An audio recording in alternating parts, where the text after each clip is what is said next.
Hello. Hey Kevin, How are you? I'm good. How are you? Good. How old are you? 29. Good. Mother, daughter. What do you got for me? Okay, so sorry, we were raised.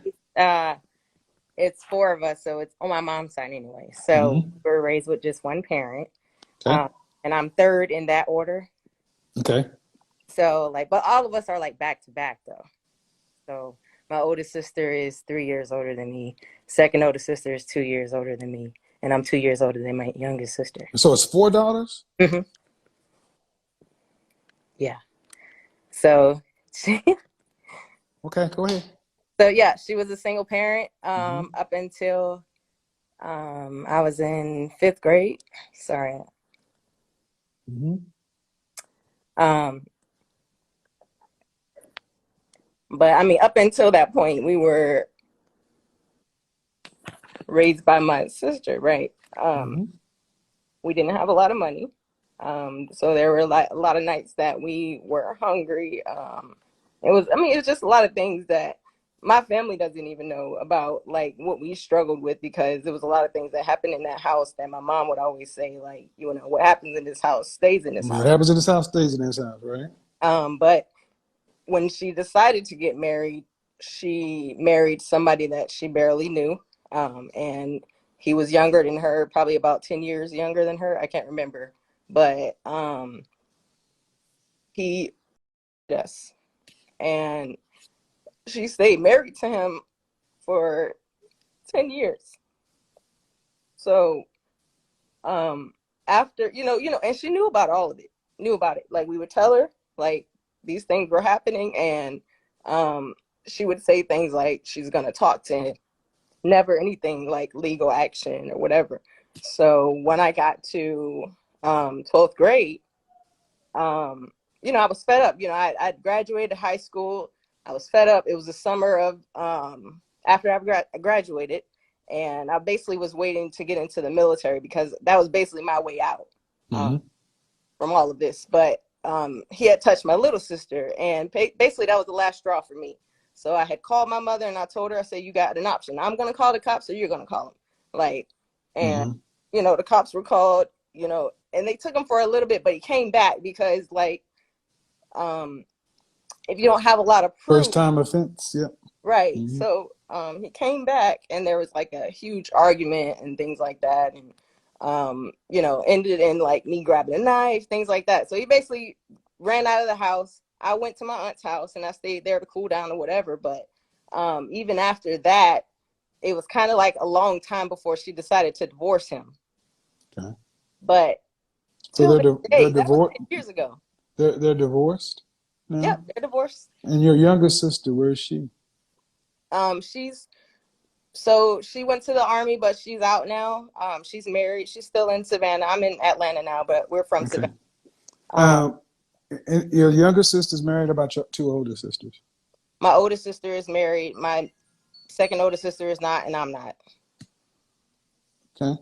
Um, have you guys ever had any counseling or therapy between your sisters? I did. I went when I went to the Air Force. I decided to bring that up Okay. um, because it's a lot of things I still struggle with. What But what I'm asking is individually, because I did he molest all of you? he did. My oldest sister didn't get much of it because Right. he put her out of the house. So Most likely to defend herself. Um, so what is your relationship like with your mother today? I literally just recently removed her from my life. And it's only because you can't have a conversation with her to tell the truth about how damaged mentally how much damage that caused for us mentally till this day. And the fact that that was 10 years ago and it still bothers us, like, that's not a conversation that she can Well, handle. she can't. Well, I mean, and I'm not gonna make any excuses for it, but the first person is the person I'm talking to now. Intensive therapy for all this trauma.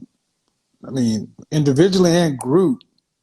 because your siblings are one thing. Your mother, if you say you went to your mother and she didn't do anything about it, that happens um, far more often than people want to admit. And Right. but what she's carrying, her guilt, her trauma, you can't change that. You certainly can't make her talk about it. But in order to go forward and have any semblance of a healthy life, I would say that that's something that needs to be priority for you. And if your sisters are married and gone on, they still need to talk to people as well, because that's not something that just goes away. Most definitely. Um, that's different than sister daughter. Um,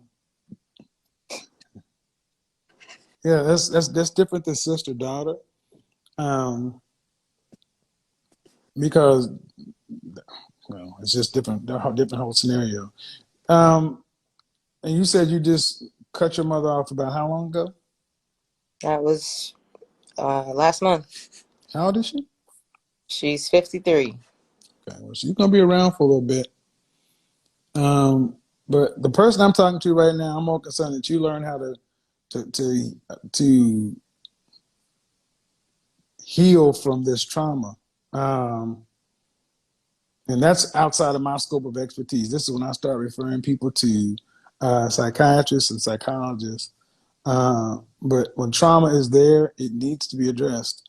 We can't we can't alpha our way through it. We can't blood and guts our way through it. We can't pray our way through it. We can't Jesus our way through it.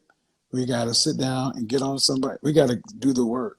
Right. So, sorry that happened to you and your sisters, but you know, and I'll say this, that once you are in a better place or you're starting to do the work, you may look at the situation differently with your mother. And I'm not saying, you know, you guys will ever have a normal relationship, but you may be able to understand that she's got some traumas and things going on with her right now, but you got to fix you. You got to fix you. You got to worry about you before you can worry about anybody else. And if something else happens on down the road, let that happen on down the road, but prioritize your health, your Right. mental health immediately. Can't Right. wait.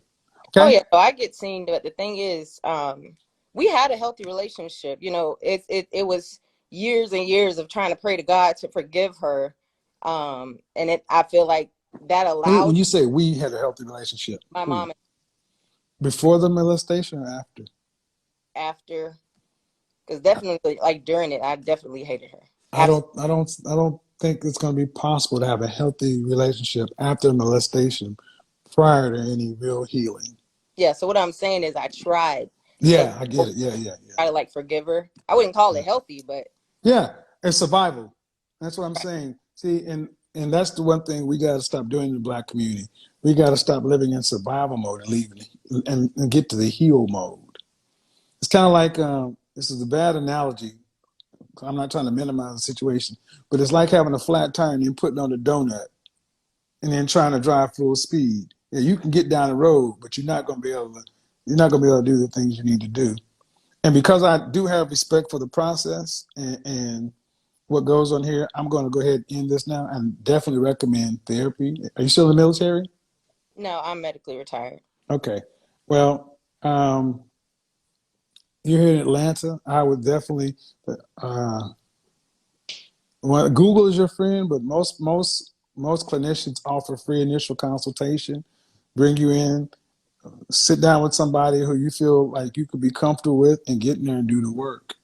Because that's what's going to be required, doing the work. Because you don't want this to pop up in some sort of compulsive behavior, addiction, or anything like that. Because we can't just stuff this stuff down and act like it didn't happen. So, have a good day, man. Me too. Bye bye. I'm trauma focused therapy for all sisters of Paul Healy. Yeah, I knew this. I knew this sister daughter thing was going to be. I knew this sister daughter thing was going to be tight because it touches a lot of folks. Let's see right here.